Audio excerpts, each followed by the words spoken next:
Tonight's big story. 14 local councils have been ordered to start putting fluoride in their drinking water in a bid to cut tooth decay, especially among children, Maori and Pasifika. Ashley Bloomfield announced the controversial call today as one of his final acts in the role of Director General of Health. Nelson's one of a number of councils that doesn't add fluoride to its drinking water, but that's about to change. Today, I have written to 14 local authorities directing them to fluoridate their drinking water supply. Dr Bloomfield is wielding powers transferred to him last year when fluoride decisions were taken off local councils. There's been mixed reaction in Nelson. I'm against fluoride in the water. I'm absolutely against it. Well, I don't actually think it's a good idea. There should be fluoride in water. Fluoride's not a bad thing, nevertheless. Dentists say it's supposed to help the teeth, so that's what I reckon. The Dental Association says it's a game changer. So we know that kids living in fluoridated areas have a 40% less chance of tooth decay than those living in non-fluoridated areas. Right now, only 13 councils have fully fluoridated water. Among the councils being given 3 years to add it are Whangarei, Auckland, Horowhenua and Waitaki. The other 54 have been told they're next. Fluoride can be controversial, with some raising health concerns. The ministry and the government at large is ignoring the current world research. But public health officials are applauding the move. Bloomfield was given a standing ovation today as he bows out of the role of Director General. Well, for more on this, let's bring in Professor Philip Schluter from the Faculty of Health at Canterbury University. Kia ora, Philip. Thanks very much for joining us tonight. Why is this such a polarising topic? What does the latest global research actually say? The latest global research is fairly compelling. Well, it's very compelling, and it has been for a long time, actually.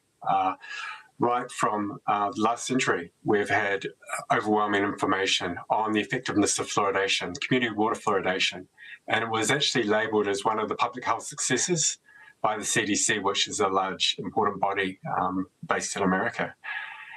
I guess one of the arguments more recently, though, has been with the advent of fluoridated toothpaste and things of that type, and also people not drinking water is an argument I've heard quite a lot, whether or not it's actually as effective as it was. And so we have done some work recently in a national study where we actually demonstrated, even today's world, that fluoridation, community water fluoridation, still makes a massive difference in terms of preventing dental caries, with holes in the teeth. And not many people know this, but this is the largest chronic disease. That's the largest burden that people have in terms of preventable diseases in the world. We can do something about this. Wow, that's why Bloomfield's gotten involved. What is the impact? When will the impact of this decision be felt then in the community? Well, I mean, that's a really good question, and it really does depend on the speed in which fluoridation is rolled out. There are some councils, and my home city, which is Christchurch City, which is the largest urban area, largest metropolitan area in New Zealand, which hasn't fluoridated. Some of the fluoridation in that will be reasonably tricky. We have multiple wells, and so there will be infrastructure costs, and so they'll probably be rolled out. But once it's fluoridated, we will see rapid change in terms of the lowering of dental caries. OK, what is the impact of doing nothing? Because, of course, there are people who think, you know, completely natural, untreated water is just better for you. Can I say that even naturally treated unfluoridated water actually contains fluoride in it in New Zealand, and in fact it's actually ubiquitous. It's everywhere in our environment. So what fluoridation is actually just increasing it a little bit until it's got a therapeutic benefit.